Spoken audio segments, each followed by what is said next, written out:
के इस हिस्से में हम आपकी मुलाकात करवाते हैं अलग अलग क्षेत्रों में मौजूद खास हस्तियों से उनके ओपिनियन लेने के लिए देश के ज्वलंत मुद्दों पर। और आज कार्यक्रम के इस हिस्से में हमारे साथ जुड़ रहे हैं सिंगर पद्मश्री कैलाश खेर जी। कैलाश जी, बहुत बहुत स्वागत है आपका टाइम्स नाउ नव भारत पर। जी नमस्कार, थैंक यू। कैलाश जी, आज ओपिनियन इंडिया में आप शामिल हैं और आपके ओपिनियन हम अलग अलग खबरों पर लेने वाले हैं। जिस मुद्दे पर आज पूरा इंडिया लगातार ओपिनियन देता रहा, बात करता रहा, वो प्रधानमंत्री की सुरक्षा में लगी सेंध जो कि पंजाब में घटना हुई। दुर्भाग्यजनक ये है यहाँ पर देखना कि प्रधानमंत्री की सुरक्षा में चूक होती है, उस पर गंभीरता से एक्शन लेने की बजाय हम देखते हैं कि ये मुद्दा भी दलगत राजनीति में फंस जाता है। आप जब दूर से इस खबर को बैठकर देख रहे हैं, टेलीविजन पर खबरों में पढ़ रहे हैं, सोशल मीडिया पर लोगों के ओपिनियंस देख रहे हैं, आपका क्या विचार है इस पर और आपने क्या महसूस किया इस घटना को देखकर?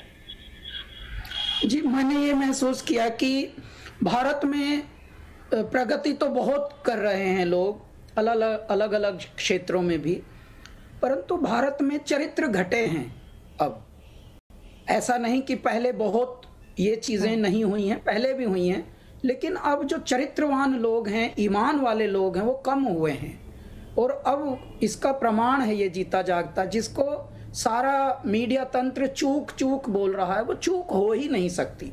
चूक वो होती है जो क्षणिक कोई मानवीय त्रुटि का परिणाम होता है, ये चूक नहीं है, ये सोची समझी साजिश है।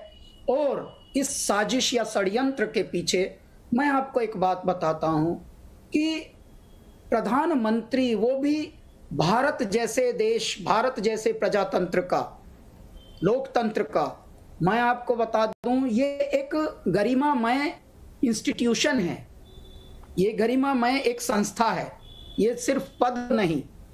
उस संस्था पर ये इस तरह का ओछा, भयानक, विभत्स, षड्यंत्रकारी अगर विचार कोई एक राज्य कर रहा है तो उस राज्य के राज्यवासियों को, उस राज्य के लोगों को इसका श्रेय जाएगा कि जिम्मेदारी अब आपको लेनी होगी कि क्या आप इतने गैर जिम्मेदार लोग रखेंगे अपने लिए।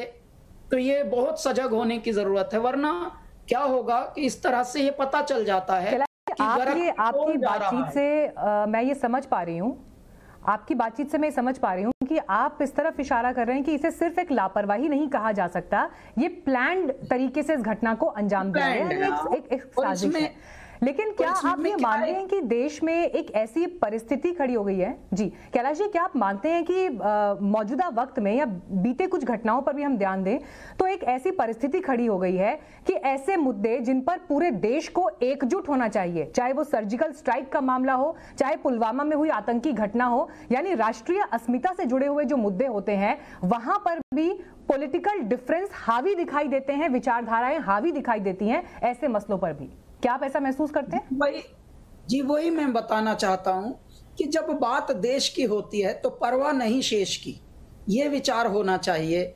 और देश हमें सबसे बड़ा होना चाहिए, हमारी धरती, हमारी मातृभूमि ये बड़ी होनी चाहिए, हमारी व्यवस्थाएं बड़ी होनी चाहिए। और ये जो राजनीतियां, विरोध, अवरोध, ये सब बहुत छोटी चीजें होनी चाहिए। ये पहले से होती आई हैं, राजनीतियां तो पहले भी हुई हैं, राजनीति तो इस देश में ऐसी हुई है जिससे देश बट गए। लेकिन अब देश से भयानक क्या बट गया है, अब हृदय बट गए हैं। अब विरोध करते करते लोग अपनी गरिमा भूल गए, अपना आचार, संस्कार, सदाचार, उदारता ये भूल गए।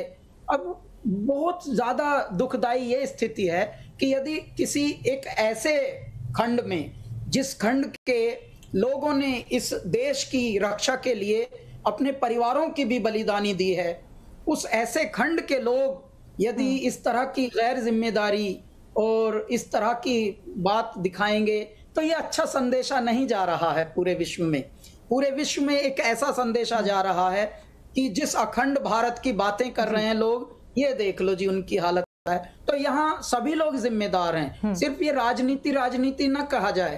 देखिए राजनीति को भी चलाने वाले ब्यूरोक्रेट्स होते हैं, अधिकारी लोग होते हैं, ऑफिशियल्स होते हैं, उनको भी अपनी जिम्मेदारी तरीके से निभानी चाहिए ना।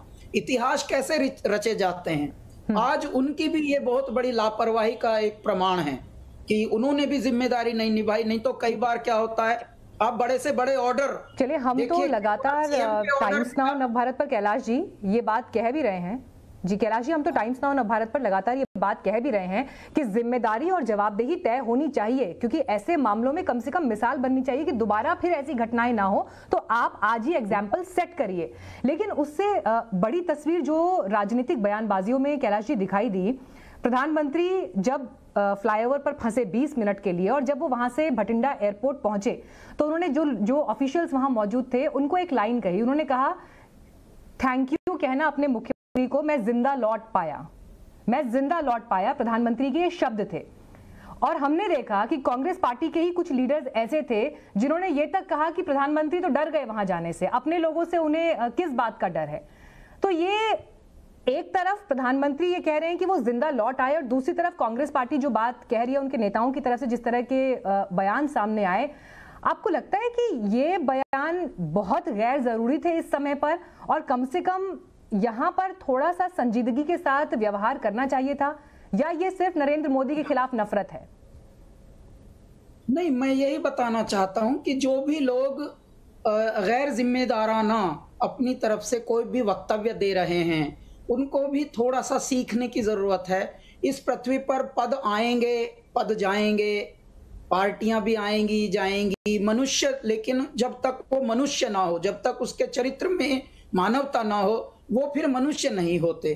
और आप किसी बड़े का सम्मान करना भी भूल जाएं और बस अपने अहम में, अपने घमंड में आप इतने चूर हैं कि आप देश को भी नफरत की आग में ढकेल रहे हैं, देश के प्रधानमंत्री को भी, और देश के सर्वोच्च पद पर जो बैठे हुए हैं उनको भी आप हल्के में ले रहे हैं। इसका मतलब आप कहीं ना कहीं इतने ठीक नहीं हैं इस देश की खातिर। आप बहुत बड़े मैं इस सवाल को और आपके लिए फ्रेम कर देती हूँ कैलाश जी, मैं आपके लिए सवाल को और फ्रेम कर देती हूँ। ये जो हमें नफरत दिखाई दे रही है बयानों में, ये विचारधाराओं के प्रति नफरत है या प्रधानमंत्री नरेंद्र मोदी के खिलाफ इंडिविजुअल नफरत है? नहीं, जैसी हरकतें हो रही हैं, जैसे षड्यंत्र हो रहे हैं, उससे तो यही पता लगता है कि ये नरेंद्र मोदी जी से इतनी घृणा करने वाली कुछ शक्तियां हैं। लेकिन ये देश, इस देश को समझना पड़ेगा, हमारे देशवासियों को समझना पड़ेगा कि देखिए, आपने यदि एक पद पर किसी को जिम्मेदारी दी है तो वो मान आपने कुछ तो सोच कर दिया होगा। इसका मतलब आप अपनी सूझबूझ से ये पद सौंपा है किसी को, उसके बाद आप कैसी ये चीजें हो रही हैं आप ही के देश में। तो अब देशवासियों को और सजग होना पड़ेगा और वोटर्स को समझना पड़ेगा कि गई गई को जान दे, रही रही को थाम। अब ये स्थिति बदलनी चाहिए, क्योंकि अभी ये तो जो एक लेवल था ना, स्तर था, उससे बहुत गिर गई है स्थिति। देखिए, अब अगर ऐसा हो सके कि कोई अपने घमंड की खातिर प्रधानमंत्री जी से कुछ प्रेम भरा संदेश दे दीजिए कैलाश जी। जी, मैं कह रही हूं, तो बस यही को आप कुछ प्रेम भरा संदेश दे दीजिए कि जरा अकल ठिकाने आए और प्रेम से बात हो। अगर डिफरेंसेस भी हैं तो वो तरीके से डिफरेंसेस जो हैं दूर किए जाएं। हाँ, तरीके से उनको निभाया जाए। संदेश अपने सुरों में सजा हुआ संदेश दे दीजिए। मैं तो यही कहूंगा, परमात्मा का सुमिरन। देखिए, ये सुमिरन की धरती है पंजाब, पंजाब गुरुओं की धरती है, पंजाब संतों की धरती है। और अचानक देखिए वहां से ये संदेश पूरी पृथ्वी पर कैसा जा रहा है। तो ऐ मेरे पंजाब के लोगों, ऐ मेरे भारत के लोगों, ये तो गुरुओं की नगरी से ऐसा संदेश जाना तो उचित नहीं होगा। तो गुरु जी मैं तो एक निरंजन ध्यान जी, तुझे के संग नाही जाऊं जी, जाऊं जी। ये भारत तो एक को भजता है, एक ओंकार को भजता है। तो इतनी विभिन्नताएं, इतनी विषमताएं, इतनी कटुताएं, ये पता नहीं कैसे हैं। और यदि हैं तो देखिए, ऐसी कोई समस्या इस पृथ्वी पर मीनाक्षी है नहीं जिसका हल ना हो, ऐसा कोई रोग नहीं है जिसका कोई इलाज हो। तो कृपया इसको थोड़ी तहजीब के साथ, तमीज के साथ, थोड़ी सभ्यता के साथ, थोड़ी शिष्टता के साथ थोड़ा मतलब देखिए, शिकायतें होती हैं परिवारों में भी, लेकिन कोई अपने बड़ों का अगर सम्मान करना ही भूल जाए तो फिर बात अलग हो जाती है, फिर वो समस्या कुछ अलग टाइप की है, समस्या मूल मुद्दा कुछ सुंदर और बात ही है। आपने कैलाश जी यहाँ कही है, एंड आई एम श्योर कि ये मैसेज कम से कम जाए, कलाकारों की बात ही देश सुन ले तो कुछ तो नफरत यहाँ पर कम हो। लेकिन देखिए कैलाश जी, जब इस पूरे मुद्दे पर जबरदस्त चर्चाएं छिड़ी हुई हैं, नाराजगी दिखाई देती है लोगों के बीच, पॉलिटिकल डिफरेंसेस दिखाई देते हैं, आरोप प्रत्यारोप हैं, लेकिन इन सब के बीच भारत ने आज एक बड़ी उपलब्धि भी हासिल की है, और वो है 150 करोड़ वैक्सीनेशन का आंकड़ा पार करना। कोविड का वो दौर याद करिए जब हमारे पास पीपीई किट से लेकर जो बाकी फैसिलिटीज होनी चाहिए वो प्रचुर मात्रा में नहीं थी, लेकिन आज का ये दिन है जब ये जंग लड़ते लड़ते अपने हेल्थ वर्कर्स ने जिस मजबूती के साथ, जिस मेहनत के साथ काम किया है, 150 करोड़ का आंकड़ा आज भारत ने पार कर लिया है, जो अपने आप में एक रिकॉर्ड है। ये भी देखिए, देशवासियों को बहुत बहुत शुभकामनाएं और बधाई हैं, क्योंकि मैं यही हैरान होता हूं कि एक तरफ तो मेरे देशवासी इतना ज्यादा गजब काम कर रहे हैं कि हृदय प्रफुल्लित कर देते हैं, और एक तरफ मान लीजिए थोड़ी बहुत इस तरह की भी चीजें, तो जो देखिए जो सुधारा जा सकता है उसको भी सुधारिए ऐ मेरे प्यारे जागृत लोगों। और आप लोगों को पुनः ये जो पूरा आंकड़ा हुआ है अब बहुत ही गजब गौरव में, इसके लिए शुभकामनाएं और बधाई हैं, और प्रति व्यक्ति हमारे देश का इसके लिए बधाई का पात्र है। क्यों? क्योंकि जो हमारे सुरक्षा कर्मी से लेकर स्वास्थ्य कर्मियों से लेकर जितने भी कोरोना वॉरियर्स फ्रंट पे रह के और ये पूरा टारगेट पूरा कर रहे हैं वो तो हैं ही, लेकिन जो जागरूक हमारे प्रति व्यक्ति भारतवासी जो जागरूक होकर और इसमें सहारा बन रहे हैं कि हाँ भाई हमने तो लगवा लिया, अब हमारी पूरी जो कॉलोनी है वो भी लगवाए, पूरा मोहल्ला, पूरा गांव, पूरा नगर, पूरा कुटुंब, इस तरह से एक दूसरे को प्रोत्साहित करते हुए आगे बढ़ रहे हैं। तो इसके लिए देशवासी बहुत बहुत बधाई के पात्र हैं। कैलाश जी, वैक्सीनेशन एक तरफ चल रहा है, लेकिन संकट तो अभी टला नहीं है, और ओमाइक्रॉन जिस तरह से पैर पसार रहा है, केसेस अब जिस तरह से बढ़ रहे हैं, वो अपने आप में एक चिंता का विषय बना हुआ है। लोग एक बार फिर घरों में बंद होने को मजबूर हो गए हैं। घर से हम देखिए काम कर रहे हैं इस वक्त, लेकिन मैं आपके बारे में देख रही थी कि आपने तो अब ये प्लान किया है कि ऑनलाइन और ऑफलाइन एकेडमी को लेकर आप ये प्रोजेक्ट शुरू कर रहे हैं कि सबको इसका फ़ायदा मिले और ज़िंदगी की रफ्तार ना रुके। लेकिन ऐसे वक्त में भी जब मन घबरा रहा है एक बार फिर कोविड के इन केसेस को देखते हुए, कोई पॉजिटिव संदेश संगीत के जरिए आप जरूर दर्शकों को दें।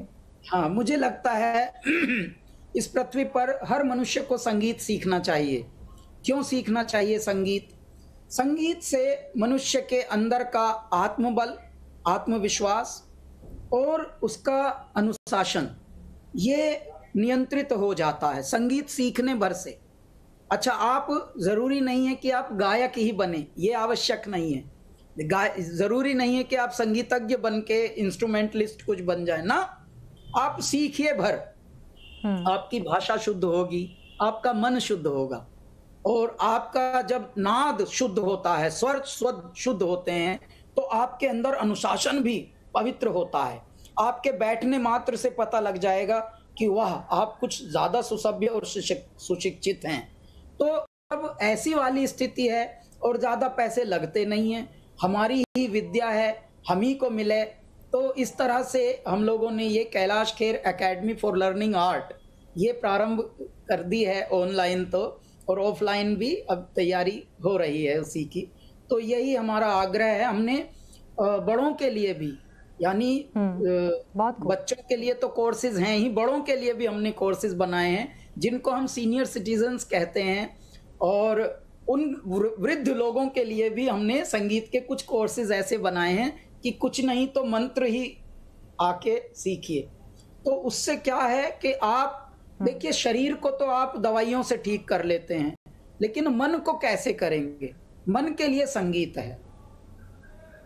जिस प्रकार से योग हमारे तन को जो लोग सुन रहे हैं अपने संगीत से, कैलाश जी फिर आप उन्हें भी मोटिवेट कर ही दीजिए कि किस तरह से अब चाहे कितनी नेगेटिविटी मन में आए या अगर डर भी लगे कोविड के आंकड़ों को देखकर, तो थोड़ा मन बहलाने के लिए या मन में हिम्मत रहे, साहस जगाने के लिए एक संगीतमय संदेश उस आकाश की गहराइयों में एक नदी से बह रहे हैं आदि योगी, शून्य सन्नाटे टपकते जा रहे हैं, मौन से सब कह रहे हैं आदि योगी, योग के स्पर्श से अब योग में करना है तन मन, सांस शाश्वत सनन सननन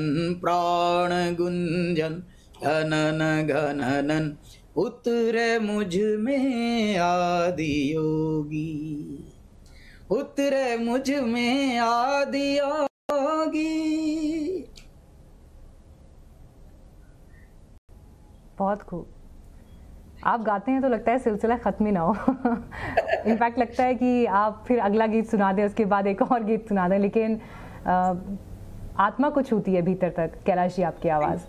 कैलाश जी बहुत बहुत धन्यवाद, आप जुड़े हमारे साथ आज और इतनी बातों पर आपने जिस तरह से खुलकर अपना ओपिनियन दिया। अब कोविड का वक्त चल रहा है, लेकिन आप भी स्वस्थ रहें और ऐसे ही कार्य करते रहें। आपके तमाम प्रोजेक्ट्स के लिए भी आपको हमारी तरफ से बहुत बहुत शुभकामनाएं। Thank you so much.